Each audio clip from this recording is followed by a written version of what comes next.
You're listening to Scotty G and Friends on 97.5, the KSL Sports Zone. 7.5, the KSL Sports Zone. Happy Thursday, or was it Wednesday? Yeah, it's Wednesday. Yeah, Thursday's tomorrow. The days all just kind of blend together. Hey, it's a chance for you to win. It's a Win Ticket Wednesday. And caller number 12 right now, 801-575-ZONE. That's 801-575-ZONE, and you'll score a pair of tickets to see Brian Reagan at the Delta Center coming up on Saturday. That's right, this Saturday. Great seats are still available at SeatGeek.com if you don't win. But remember, caller number 12, 801-575-ZONE. That's 801-575-ZONE. All right, Mark Medina is going to join us coming up here in just a moment. You can also check out JJ and Alex coming up tomorrow from 3 to 6. They'll be at the Mountain America Expo Center in Sandy. It's your chance to shop, compare, and buy the RV of your dreams. It's the boat show coming up tomorrow, 3 to 6 at Mountain America Expo Center. All right, fired up to talk to Mark Medina, one of the best when it comes to covering the NBA. He's been doing it for a long time. And as soon as we get him on the line, I'm curious to know, I do not know where he stands on the tank gate going on for the Utah Jazz. For whatever reason, the national media has suddenly sunk their teeth into the Utah Jazz for essentially, according to them, disparaging the sanctity of the game of basketball. All right, get off your high horse. Stop it. You bunch of hypocrites. This has been going on forever. The Jazz played players for 3 quarters and then shut them down in the 4th quarter. And apparently that's the line you're not allowed to cross. So you can falsify injury reports. You can make up stuff and say, oh, yeah, our guy here, Jerrod Jackson, we traded for him. We're really excited, but his hamstring's a little tight. So we're going to shut him down for the next month. That's okay. You can lie, fabricate, make up stuff. NBA doesn't care. National media doesn't care. But if you play the player and he's active and he plays for 3 quarters and then you shut him down in the 4th quarter, then that's too far. Now the dignity of the game is at stake. Oh, my gosh. Look, I love the NBA in terms of the quality of the game. And I know some people have a hard time with that too. They think there's no defense, but you have the best athletes on the planet. These guys are talented beyond belief. They're doing things on a nightly basis in the NBA that nobody else is doing. But sometimes it's really hard to like the NBA when stuff like this comes up. All right, joining us now, does a lot of great work covering the NBA. You hear him on Fox Sports Radio on this station. Mark Medina, kind enough to join us. Mark, how are you? I'm doing well. How are you doing? I'm good. All right, so I do, we have a little bit of an issue here with the Jazz, and I want to get your thoughts. I do not know where you stand on this, but it seems like the national media has kind of sunk its teeth into the Jazz for playing guys for 3 quarters and shutting them down in the 4th quarter. And it seems like had they just not played them at all, that would have been okay. But the fact that they're playing them and then not playing them in the 4th, that seems to be the line you're not allowed to cross. Yeah, I mean, look, the Utah Jazz aren't the only team that has tanked this year and historically. But I think that there is a way to finesse it a little bit. If there are real or slightly exaggerated injuries, or, you play more younger guys but not be completely obvious. I think it was the fact that they shut down, 2 pretty big guys in the entire 4th quarter. I think there's a way of accomplishing both, maximizing lottery odds, but not being so blatant about it. But I think to your point, the Jazz aren't the only team to do this, and certainly aren't the last, until the NBA tries to mitigate that. But the last thing I'll say is the NBA has tried to mitigate it. You've seen the play-in tournament. That's created more competition late in the season. The lottery odds themselves were built by design, that you don't necessarily guarantee a top pick for just the worst team, that there is some element of chance to it. But I think the main thing on why the Jazz behavior rubbed people the wrong way is that it was for the entire 4th quarter. It was also very early in the season. If this had taken place, next month, April, I don't think there would have been as much angst, but this is before the All-Star break. I mean, usually we start seeing bad basketball beginning with the All-Star game, not before it. So you just got to be a little bit more subtle on how you do it, apparently, right? Yeah, but also, I mean, I think that they can be one and the same, but they are different. Not as blatant. Like, play young guys throughout the game, be more staggering with your rotation. If you're sitting guys for an entire quarter, that's blatantly obvious. I know that if you sit a guy for an entire game, that's even more. But, there are guys that have injuries that there's a validity to it. So I think it's more about not being so obvious as well as the timing of it. Again, if this took place next month in April, I don't think there would be as much angst. But it's one of those things that because a little bit with this play-in tournament, it's created this wider division of teams that really don't have a chance, and they've leaned into, okay, let's just be really, really bad. And for that to take place before the All-Star game, I think that's contributed to the frustration and criticism. Well, and the other thing, too, is like if there's a team that knows that tanking at a high level doesn't necessarily reward you in the long run, it's the Utah Jazz because, hey, they had the worst record in the NBA and they still picked fifth in last year's NBA draft. So, I mean, this is a team that's well aware that, hey, you know what? It may not work out for us if we tank at a high level. Yeah, I mean, there's no easy answers to this because – I know Jerry West, when the whole lottery system came out, he was poo-pooing it because he thought this was a celebration of losers. But you look at the San Antonio Spurs, right? They got Tim Duncan and Victor Wembanyama. These are generational talents, but there's also the other counterpoint that doesn't guarantee that you will get that top pick. And, teams that tend to be in the NBA draft, they tend to be there a lot of times as repeat offenders. So, I suspect that because the NBA has continued to tinker with this over the years, they will do more things because of some of these recent examples, not just with the Jazz, but the Washington Wizards. So I think that what that is, it's hard to say, but I know that Adam Silver is here in LA for NBA All-Star Weekend. So hopefully he has, some concrete answers beyond lawyer speak and double talk.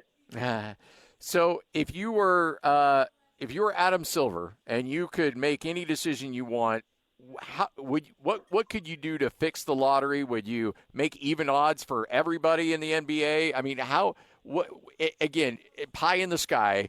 I know that not everything can happen, but if you could just revamp the whole thing, how would you make it? Yeah, it's tough because I think even odds make sense. The whole relegation with soccer makes sense, but I think that some teams will then argue, well, what about the hypothetical where, our star player all of a sudden has a season-ending injury? You're going to punish us for that?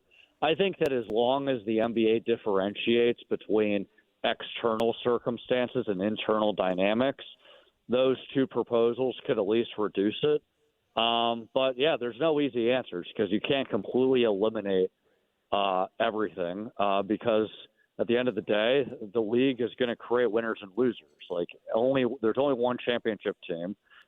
You have 30 teams, and it's possibly going to be 32 with expansion. By design, you're going to have bad teams, right? So it's not an easy solution. But again, going back to Utah and some of these recent examples with other teams, it's more of the blatant severity of it and the timing of the season. Again, if this took place next month, April, wouldn't be as much angst about it. Your initial thoughts when you saw the Jazz in the acquisition of Jaren Jackson, how do you feel like that trade went in terms of what they had to give up to get him, and how does that remake this team going forward? Yeah, I thought it was a great deal. I mean, Jaren Jackson Jr. is a winning player, great defensive player. He has all those accolades. No one's going to mistake him for being the most lethal scorer, but he's very versatile with that. What this means moving forward, I can see that fit with Lauri Markkanen coexist, even in today's NBA where you go into smaller lineups. There's kind of a yin and a yang to that, and both players are very versatile that they can complement each other. But I think it also does give the Jazz flexibility that if there is a better deal out there, that there's more of a comfort level to include Lauri in that trade package. So I think it's a great move. Now it's a matter of let's play them in the fourth quarter so you don't get everyone up in arms about it. Let's just say for the sake of argument, the Jazz hold on to Walker Kessler in restricted free agency. So you have a a potential starting five lineup with a 7-footer in Kessler, and then you've got a player of the quality and the size at the 4 of Jaren Jackson, Laurie at the 3, Ace Bailey at the 2, and Keontae George at the 1. That's a massive starting lineup in terms of length. Just how much can that improve the Jazz, who have been pretty woeful defensively? Yeah, I think it can do wonders, but it also goes both ways. That if you're playing small, they're going to be, overmatched a little bit. But the good thing is it's not going to be that dire because they still have a lot of athleticism on the floor. And the ironic part in today's NBA is that it is a copycat league. So now it's all about, you don't want these traditional big guys and all this size, but you always have to counteract what's the conventional wisdom in hopes that creates a competitive advantage. So what that means, where the Jazz are in the pecking order, I'm not labeling them an all-star team or, a playoff team right now, but they have the flexibility to, really package players together, including Walker Kessler, including Laurie Market, and try to flip that into more talent here. But I think in the short term, from a basketball fit, it is, they can coexist, but it is a process to ensure that it results in actual wins. So when you look at the market for Walker Kessler, restricted free agent, what do you – and again, I'm just asking you to spitball here, and I won't hold you to it, but what do you think the market is in terms of dollars per year for Walker Kessler? Yeah, it's hard to answer. I don't know exact dollars a year. I just know, being out here in L.A., there's always a lot of talk about, the Lakers have interest in Walker Kessler, but I think they often shied away from it, as well as other teams, with the expectation that, they would get kind of a Rudy Gobert type of package in return. I don't think that's what the market is for him in a trade, but as it pertains to, contract free agency, I don't know the exact dollar figure, but I don't sense teams are about clearing up cap space just so they have him. It's more of one of those nice to have twos, but don't need them type of scenarios. Mark Medina joining us. You hear him on Fox Sports Radio. Has been covering the NBA for a long, long time. Oklahoma City, you put them certainly as the best in the West. Denver, I would slot them at number 2. I'm just talking about my own personal power rankings. What do you do with Houston? Where does Houston fall in the mix in all of this? Yeah, I think they're a wild card because we've seen them be really well, and we've also seen them still show the signs of young growing pains. There's a reason why Kevin Durant got frustrated without Bryn Sengun because of defensive effort and attitude. Where I rank the Rockets, I would put them at 4th right now because I'm with you. I have the Thunder at 1st. Denver, I have it 2nd because Jokic is back and they have more of the experience continuity. But I think the Spurs are the real deal. I don't think they're overwhelmed because of their youth. They have a good blend of hungry, talented young guys that are about the right things with Wembanyama and Stephon Castle and Dylan Harper. But they have good vets with De'Aaron Fox and Harrison Barnes. But the only reason I don't have them ahead of Denver is not because I think that they'll be overwhelmed with the playoff moment. It's just from a tactical standpoint, they don't have the same familiarity as the Nuggets do and the Thunder. But the Rockets, I thought that they would be a lot more consistent, but this is what happens when you try to blend youth with an established veteran. Sometimes you go through these growing pains. The Lakers could eclipse them because Luka Doncic is that special a player and Austin Reeves is back, but they've been pretty flawed defensively that I expect that they'll stay at 5th. What do you do if you're running the Golden State Warriors and you want to keep, this nostalgic factor of the team together, but it's probably in your best interest to tear it down and start rebuilding that thing up? How do you balance, treating, guys like Steph Curry and honoring them and who they are, but also knowing that, you're going to have to turn the corner here sooner or later? Yeah, well, through hits and misses, I don't think the Warriors have been hamstrung on nostalgia factor. I mean, they didn't keep Klay Thompson. They parted ways with Andre Iguodala. It's about what do you get in return. And so they made it clear that they're willing to trade Jimmy Butler, Draymond Green, and a package for Giannis Antetokounmpo. The Bucks just weren't interested, even when they were including draft picks and some young players and Jonathan Kuminga, Buddy Hield. And so when Mike Dunleavy is saying, we didn't get that far and Draymond wasn't part of the discussions, I think it's more of semantics that it wasn't part of the discussions because the Bucks weren't interested. But, as soon as there's a better deal, they'll do it. And Steph Curry is still playing at an all-star caliber level. He's not playing at all-star weekend because of an injury, but, he's still the real deal. So it's about packaging the best talent around him in hopes that he can still win a championship. And so right now they've been leaning on their current roster because that's the best with what they have, available. And I know talking with Draymond earlier last week, he hopes he can still play another 2-4 years. He's really good defensively. But if there are better opportunities to make in deals, the Warriors will do it. It takes two to tango, and it's easier said than done to find the right deal as they've experienced these last few trade deadlines and off seasons with negotiations. We got a couple games of a sample size under our belt, but when I say long-term, I mean long-term this season. How do you think James Harden fits in with Cleveland? Yeah, I think it could go really well. It could also blow up in their face. Why it could go well is that he's still playing at an all-star caliber level. He wants to win a championship. I think in the short term, he's shown historically he can coexist with other ball-dominant players, Russell Westbrook, Paul George, Kawhi Leonard. But here's where you have skepticism. In the playoffs, he doesn't show up consistently because of health or just shrinking from the moment. And eventually, long-term, there is a feeling that he's more comfortable being the main guy. And Donovan Mitchell is the main guy. Now, in Donovan's case, he is what, Kenny Atkinson considers to be a selfless superstar where, he wants to make guys comfortable, whether it's, Evan Mobley or Jarrett Allen or Darius Garland when he was with the team and bring out the best of him. But make no mistake, they're expecting Donovan to carry the team, take the last shot. But I think all things considered, when you look at all the different dynamics with the Clippers and the Cavs, it makes sense why they did what they did. Even with the question marks I outlined with Harden, I think the Cavs had even more question marks about Darius Garland with his health. He's had different injuries.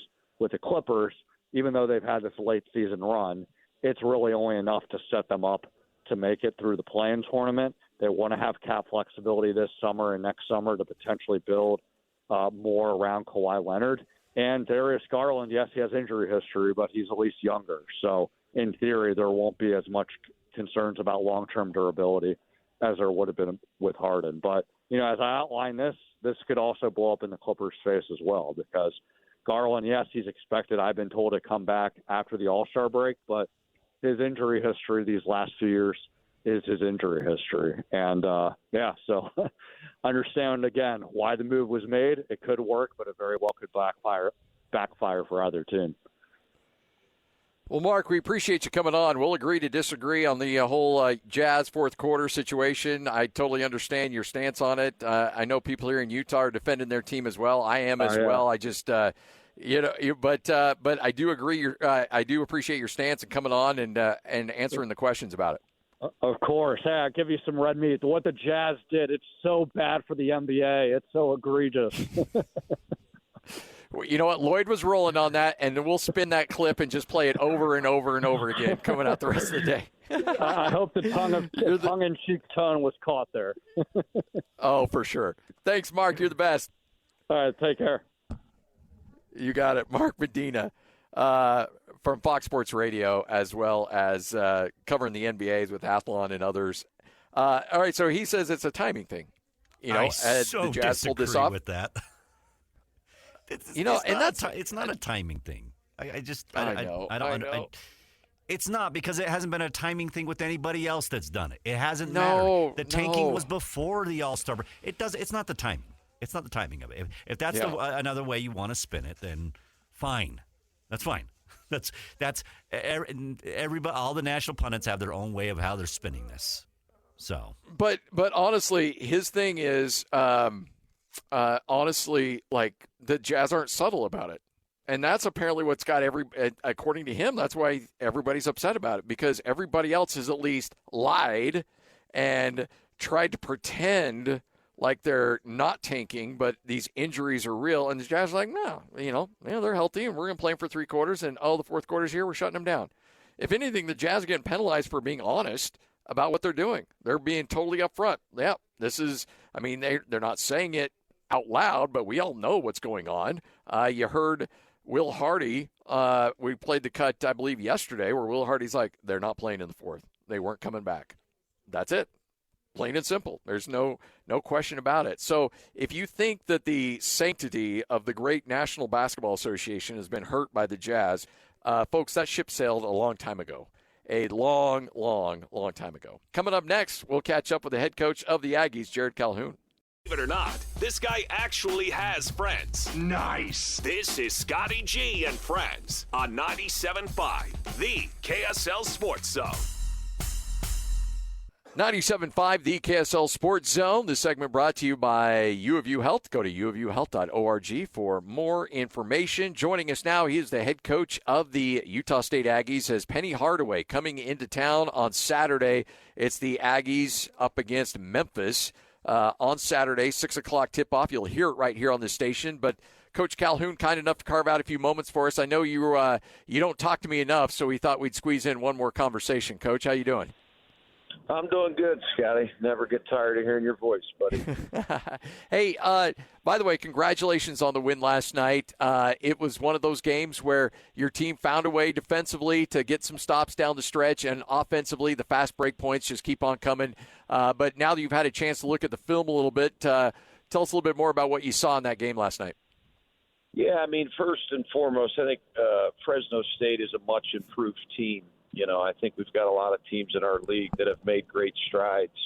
Nevada certainly is much, much better than last year. You look at Grand Canyon coming into the league. The league overall is a better conference. It really is. We've got some great quality teams. So I thought last night the story of the game was our bench. Elijah Perryman coming in as a freshman, getting 16 points was really, really critical. I thought Colby King provided a huge spark, and then Gary Clark, Zach Keller, and I think Carson Templin played really well. And I think it just shows you the strength of our team is our depth.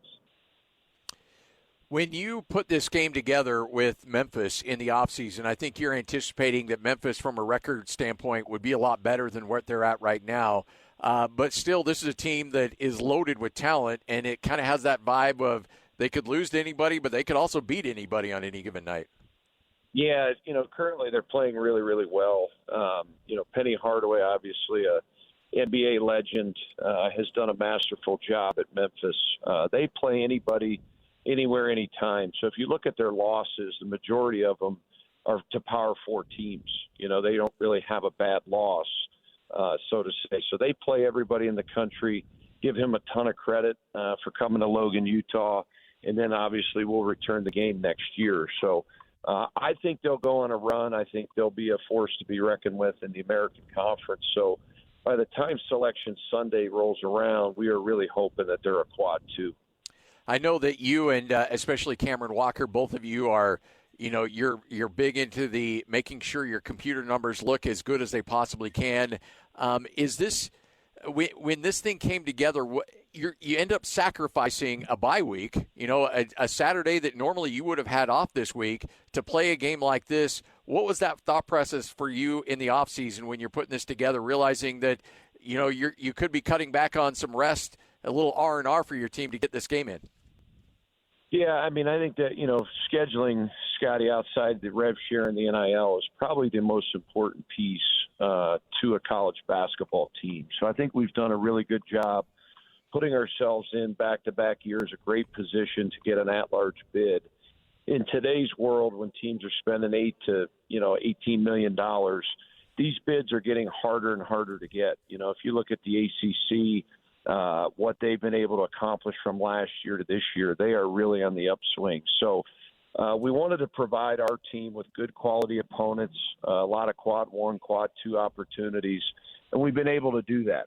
Obviously you have to win those games, but this was the only date that made sense for the University of Memphis. So we had to sacrifice, as you said, the bye week, but we've done a really good job of kind of shortening our practices. We have an off day today, so we'll have a 2-day prep to get ready for these guys. Jerrod Calhoun, head coach of Utah State, joining us right here on 97.5, the KSL Sports Zone.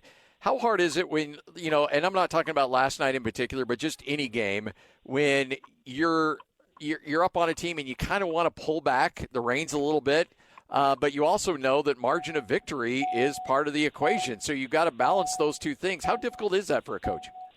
Yeah, I don't think there's any pulling back anymore, Scotty. You want to get as many stops and score as many points as you can. The last thing you want to do on Selection Sunday is not have great metrics. So every possession is measured.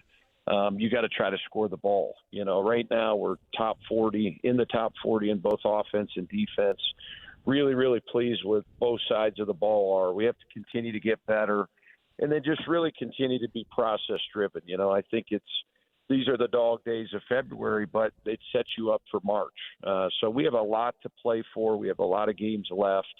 And we have 2 coming up that are at home, Saturday and then Wednesday against Boise State. These are 2 tremendous opportunities for us. Yeah, to sell out last night, more sellouts that have already been announced. Just with that crowd and that atmosphere last night at Spectrum Magic, you've been around that program for almost 2 years now, but last night felt even a little bit more special than usual.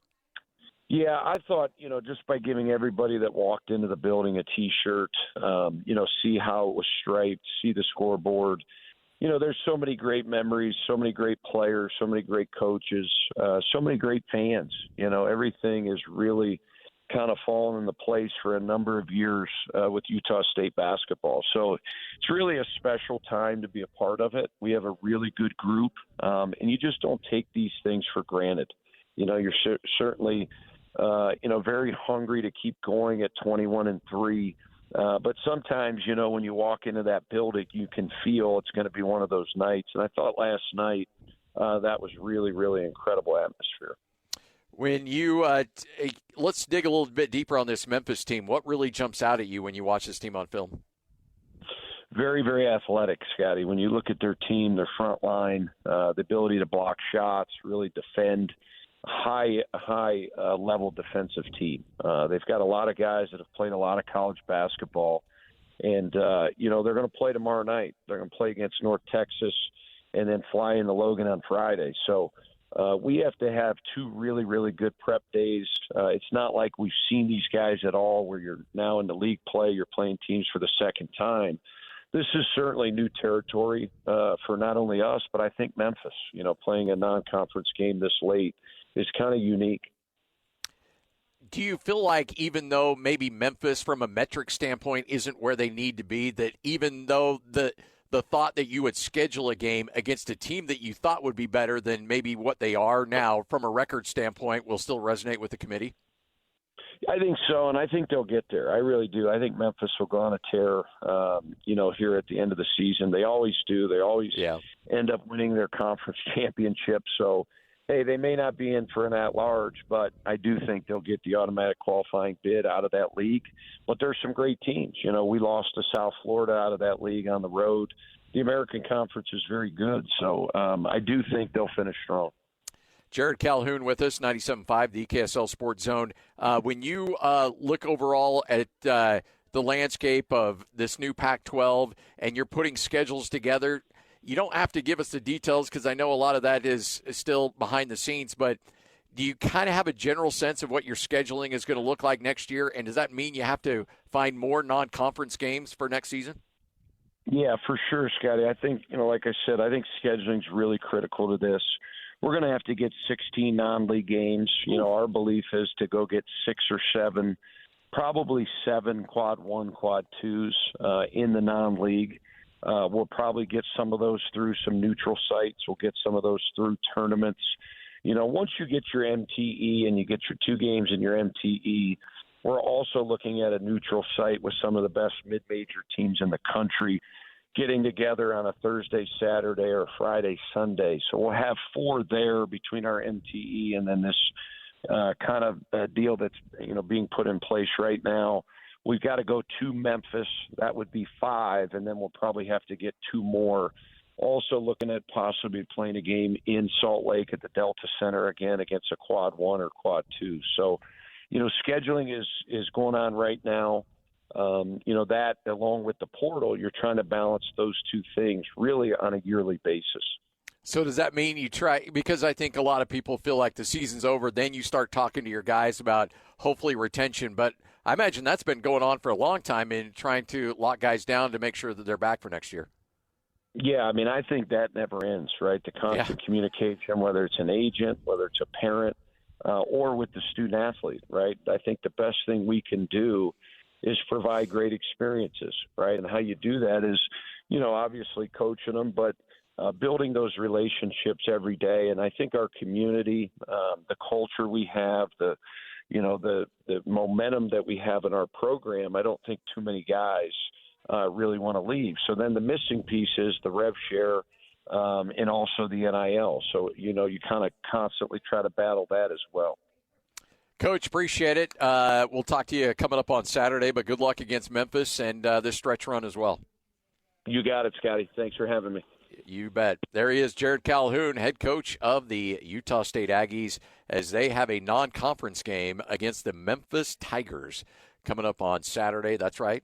Penny Hardaway, Little Penny, will be in Logan, and then Utah State will be back there next year. So, the reason I brought up the scheduling thing is because there are teams that, like Utah State, so to speak, mid-major programs that have a really elite home court advantage. And there are teams out there that say, yeah, we're not going there. We want no part of that. And so it is very difficult to schedule non-conference games in Logan.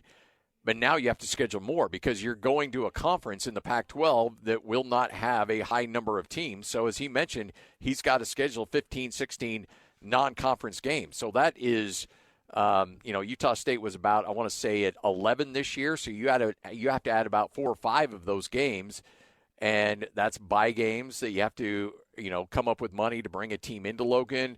That means playing non-conference games in, NBA arenas. That means using the Delta Center to try to bring a team in because you're going to have a hard time saying, we want you to come to Logan. Let's work out a home and home. Now, you were able to strike a deal with Memphis, which was awesome, but those are few and far between. So they've got to be really, really creative. And this is also a Utah State team that if they're able to hold on to some people, Adlon Elamine, I believe, is going to be a future superstar in the Mountain West Conference. I'm sure his DMs are already blown up from teams across the country saying, hey, come here, we got you. We're going to come up with a lot of money.